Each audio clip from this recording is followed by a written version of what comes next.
Good morning, friends. Welcome to Freedom Homestead. My name is Tangi. It's a little after 7 a.m. I've been enjoying a quiet morning, drinking coffee, doing research. I don't know, do you guys do this? You get up, you have your quiet time, and you just use the time to kind of explore all the things that are going in your head, like ideas that you have. How would that work out? What do the logistics look like? Anyway, I've been doing a lot of that this morning.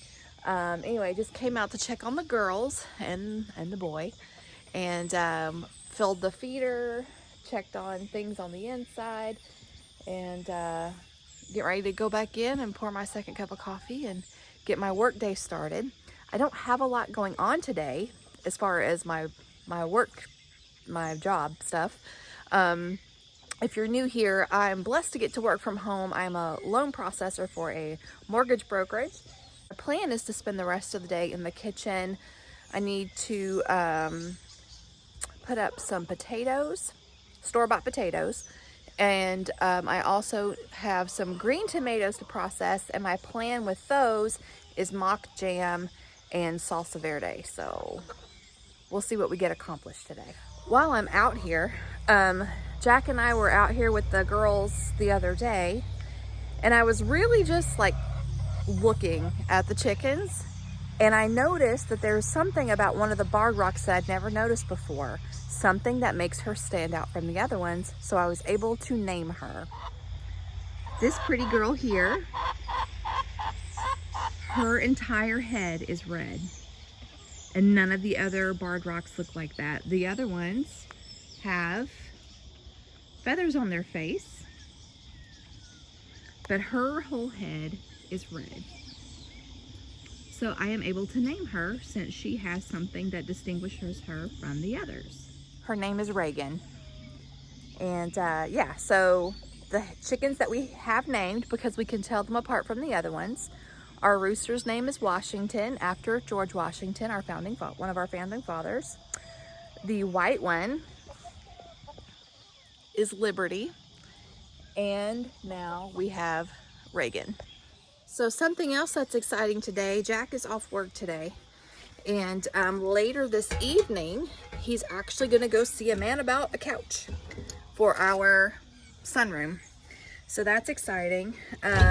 We found it on Facebook Marketplace, and it looks really nice and in really good shape, and furniture is so expensive. So we're excited. We're hoping it works out. All right, so I'm a horrible YouTuber because I already filmed the intro this morning and I've not shown you anything else. So it is 4 p.m. and we are on our way to look at a couch for the sunroom. We're excited. We're going through beautiful, wow, look at that house. That is cool. Going through a beautiful part of Kentucky. And yeah, hopefully we're going to be heading home with a new couch for the sunroom. And if we do, then we'll show it to you when we get home. All right, guys, we are home, and we brought the couch home with us, and it's beautiful, super long. We can finally sit in here and enjoy this room. So y'all know where I will be about 5 o'clock in the morning with my coffee.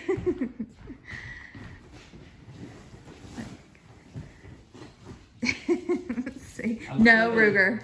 I look like a little person. You do. You almost look like a child on the couch. I think we measured it. It's about 8 feet long. Yeah, it's a really nice size. But yeah, it now definitely draws attention to this ginormous wall that doesn't have anything on it. But no, we're excited. We were talking about coming in here and sitting down and watching it rain. Maybe later on this year or early into next year, we can sit in here and watch it snow while the fire is going in the wood stove. So yeah, we're really excited about it. Okay, let me show you another thing that we've been working on today. So this lantern is my great aunt. This is my grandfather's sister's lamp, and it was given to me. And we cleaned it up today. It had a lot of like weird stuff in the bottom. We had to let it soak in some... Well, down here, this was completely black. This was all, we polished this up. Yeah. We had to let fill this part with white vinegar and just let it sit for several hours. And I had to go buy some lamp got wicks. some lamp wicks. I just cleaned up the. But this still works. It's not rusted. I don't know how old this lamp is, but I do know that my aunt, my great aunt, she's still with us, and I believe she's 96 years old, if I'm not mistaken. But we haven't fired it up yet, but it sure did clean up good. Mm-hmm. We'll let this soak up with some fuel. Okay. And when it gets soaked up, we'll fire it up. Cool. So Georgia just let us know she's ready for dinner by flipping her bowl. Georgia, are you hungry? Are you ready to eat? Where's your bowl? What about you? You want to show everybody how you flip your bowl too? Pretty sure she learned it from Georgia. Are you hungry? What do you want? So this is what I was working on when we left, getting potatoes prepped for canning. So what I'm going to do is I'm going to go ahead and dice this, and then peel and dice this, and get these all submerged in water, and then I will put these in the refrigerator overnight so the starch can be releasing from it and they won't turn brown, and then that way they'll be ready for me tomorrow. Okay. Now, ooh, uh-oh. Nice. Gonna clean it now. Smoked it up a little Yeah, bit. thanks a lot. That is awesome. That looks really nice. Gives off a lot of light. Good morning, friends. It's the next day, and I figured since I didn't get anything filmed yesterday that I would bring you guys along for today. So all you've missed is I unloaded the dishwasher. I've loaded it with jars because I'm getting ready to process potatoes. This is not a tutorial because this is my first time canning potatoes and I'm really excited about it. I am canning russet potatoes and I'm going to do the raw pack method. And the reason for that is because I'm hoping that my potatoes will be fluffy enough that when if I want to make mashed potatoes that they whip up really nice and they're not gummy. And if they are gummy for whipping, then we'll just use them like for fried potatoes or soups and stews and casseroles and stuff like that. So anyway, so I got these peeled and in cold water and I put them in the fridge overnight, and I'm getting ready to dice them. And then I have this other 10-pound bag to do the same thing. And I'm hoping that I also have time today to process some of these green tomatoes. I'm gonna do mock jam today. And then if time allows, I'm also going to make some salsa verde.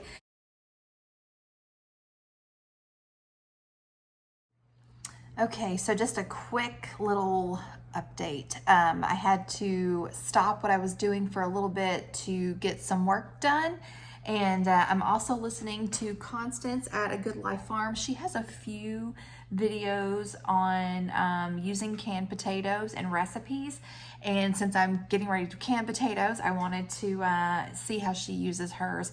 My mom, we used canned potatoes when I was growing up, but we had like just a few like favorite recipes. And so I like to see how other people use theirs.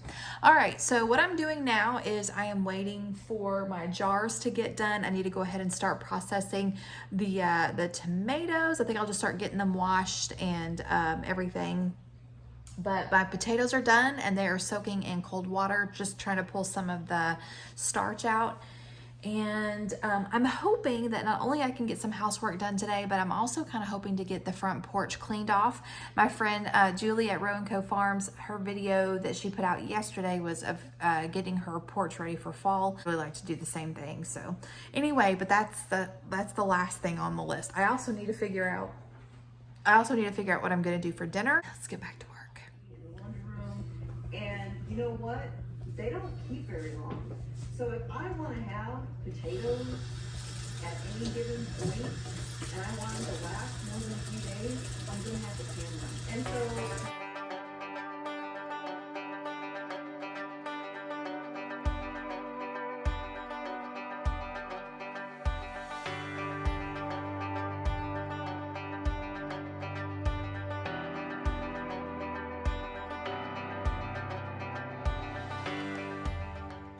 All right, so I wanted to show you what's going on. Okay, so my jars are done from the dishwasher and I just pulled those out so they can start cooling. Since I'm doing raw pack, I like to go with cold jars, a cold canner. That way I don't risk losing any of my jars. So I've got my potatoes over here. They've been soaking and releasing some of their starch, and I'm just going to rinse those again before I put them in the jars. And then I'll pretty much just be filling it from my water filter. We have a reverse osmosis water filtering system, and so I can just fill it from that little tap there. I've got all my green tomatoes washed, and once I get the potatoes going in the canner, then I will switch over and prepare the green tomatoes for the mock jam. I did buy 4 boxes of strawberry gelatin, which was enough for 4 batches. And then I think I have everything to do a batch of green salsa verde. That's something that I keep calling it green salsa verde. Verde means green. So basically I'm saying green salsa green, and that's not what it is. So I'm just gonna do the salsa verde, and I'll do a small batch because, like I said, I don't buy it, but I would like to have it just to have something different.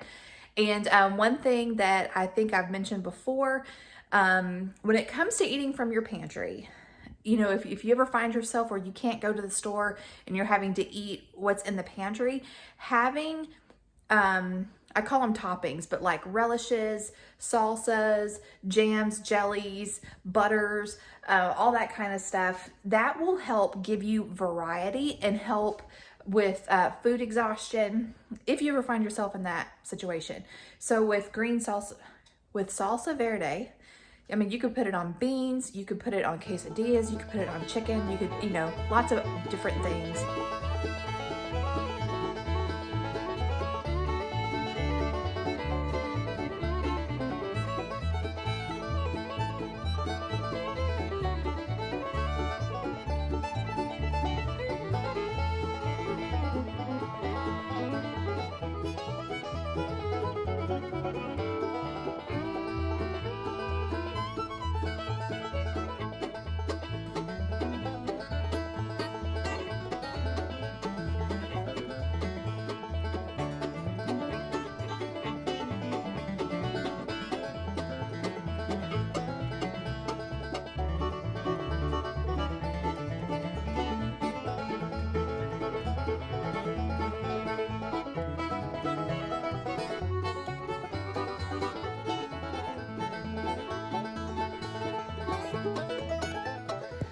Okay, so I've got 7 quarts of potatoes in my canner. I just now turned it on, and I wasn't thinking. For some reason, I was thinking 20 pounds would make 7 quarts. Nope, it makes 14 quarts. So this is 10 pounds of potatoes, so this will be another 7 quarts of potatoes that I will need to process today. So I'm gonna just cover this with a towel and set it aside, and that should be fine. This is going to take a long time because it takes a long time for the canner to come up to a boil. And then of course we have to wait for it to build pressure, and then it's gonna, it's supposed to process for 40 minutes. So yeah, so this is gonna take a while, which is gonna give me plenty of time to work on my mock jam. So it just says It's my friend Joanne size is at A Quiet and Orderly Life. You should go check her out. Love her stuff. Okay, so I just wanted to show you my setup over here. Got my food processor, got some of the green tomatoes, I got my big measuring cup. I decided I'm gonna try to, because I don't want to waste electricity on a few jars, and one batch of this only does like 4 half-pint jars, and I'm gonna try to get as many in there as I can. And like I said, I still have green tomatoes on the vine. So if I can do, I don't know, 3 batches at one time, I think that would be good.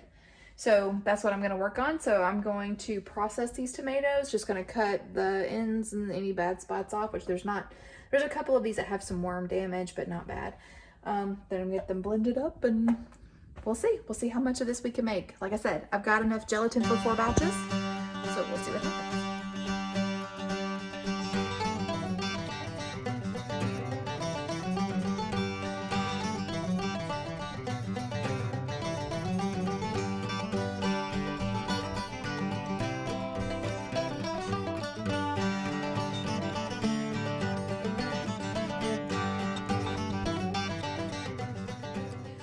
Okay, so I've got 4 batches in there. That is 10 cups of green tomato puree.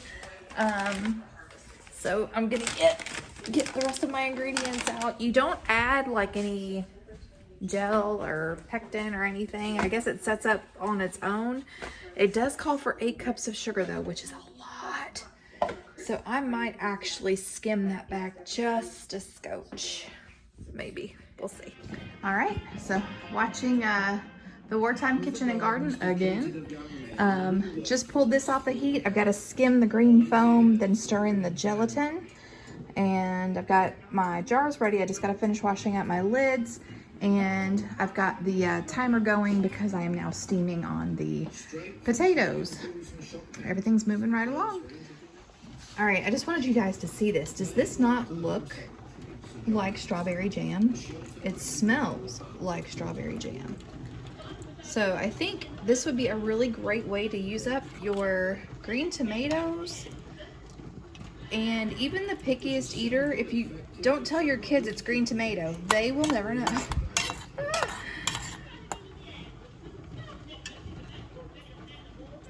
I'm very impressed with this so far. Very impressed. And my canner is just about ready to put the weight gauge on. You guys, I just tasted this. It is phenomenal. You will not be disappointed. You will not be disappointed. You will not be able to tell the difference. It is so good. All right. Okay, so the timer just went off for the mock jam, and the potatoes have about 17 more minutes. And so I brought up another case of jars. I'm gonna get those going in the dishwasher so that way when those are done, I can start the next round of potatoes. So yeah, I'm really, really happy with this. This is awesome.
You guys saw where I got the beautiful mock jam out of the canner. I am pleased as punch with how that turned out. And very inexpensive. All you use is sugar and gelatin and your green tomatoes. And look at that. That batch made 12 half pints. So I'm very happy with that. These are almost done processing. So what I'm going to do, because I do want to make the salsa verde, is I thought I had some jalapenos, but we don't have any. So I'm going to have to run up the road and get jalapenos. Got my next round of jars going in the dishwasher. I'm going to turn this off here in just a minute, and then we're just going to let it naturally depressurize, and then I can run up the road to get the stuff for the salsa verde. I'll think straight here in a minute. Oh my gosh, there's so many flies in here. Okay, so one batch is 7 cups of green tomatoes, cored and chopped. So I'm gonna go ahead and measure that out. I'm hoping to get 2 batches. That'll give me 6 pints, and that should be fine for us, I believe. That should be plenty. So I need 14 cups of green tomatoes.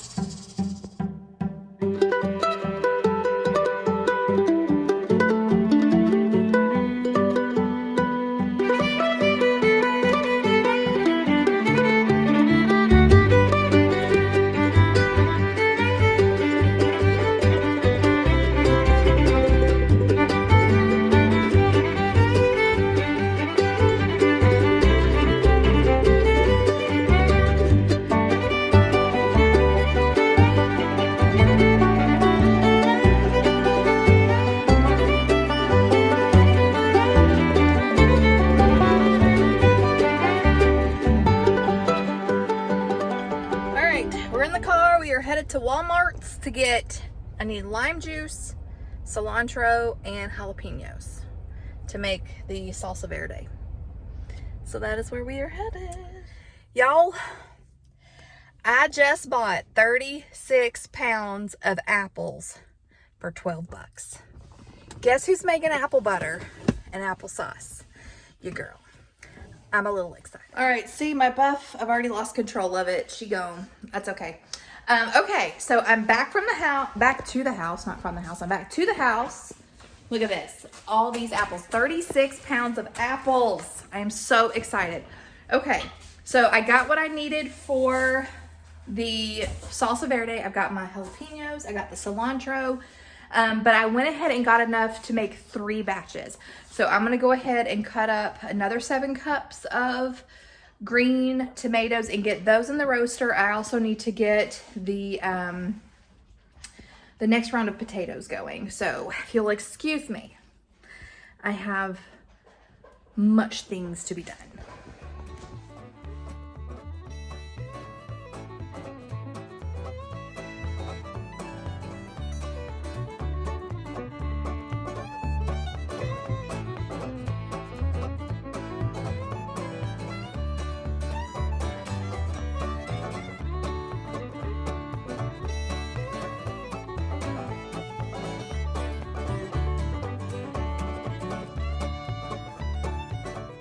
There's some starch in there, so I'm gonna have to pour that out and start fresh. But I would say for my first canning project, for my first potato canning project, not too shabby. So I'm gonna let this cool, and I'm going to go ahead and cut up some more green tomatoes, get the jalapenos cut up, get the cilantro. I think, do I add cilantro last? So I add it before I start putting it into jars. Okay, cool. All right, so I'm gonna get busy and I'll bring you back when I'm to another good stopping point. Did I mention I went ahead and picked up a rotisserie chicken and a salad kit, so I don't have to worry about getting dinner going. I can just can until I drop tonight, and that's the plan. I have the next round of potatoes in the canner, and I've got the burner on, and those look good. But you guys, this salsa verde is making my kitchen smell like the Mexican restaurant. It smells so good. I cannot wait to get this canned up. Okay, so just to kind of show you where I'm at, I'm processing apples. I'm doing, I think this is 6 bags. I think this is 6 bags. But these are mixed apples, so some of these are good like baking apples and some of them are good cooking apples. So I'm using this apple peeler that my mom gave me some years ago. This is water with lemon in it, and then I have my apple core, and I'm saving the apple scraps to do apple jelly later, so really excited about doing that. And then this is my chicken bowl. They're gonna be happy chickens. And my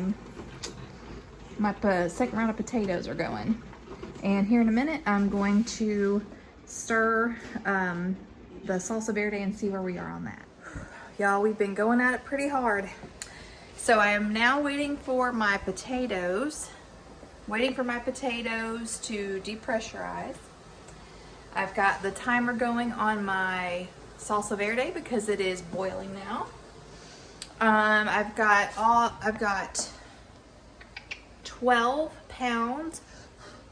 I've got 12 pounds of apples peeled and seeded, and they are going to be in the slow cooker overnight. I'm going to wait and put the sugar and spices in it tomorrow, and I've got dinner made. So yeah, that's what I'm doing now. I am going to put my feet up here shortly, but I just got my Nope, Still Not Coloring My Hair shirt that I designed, and it is in our Bonfire store, which I will link down below if you guys want to see it. Yeah, so I'm gonna go ahead and kind of call this, and oh, I wanted to show you one more thing. The apples that I have peeled and cored, I am saving the peels and cores and going to make apple jelly pretty excited about that. So I'm actually just gonna throw this bowl in the freezer because I'm not gonna be able to get to it for a few days. And that way they will be good and I won't have to worry about them going bad.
But it's been a really awesome last couple of days. We've got our couch, got my great aunt's oil lamp working. We've got, what did I say, 12 half pints of mock strawberry jam, 9 pints of salsa verde, 14 quarts of potatoes. It's been a great couple of days. So thank you so much for hanging out with me. Until next time, remember to be vigilant, be prayerful, and be prepared. God bless you and your family and your storehouses, and we will catch you in the next one. Bye.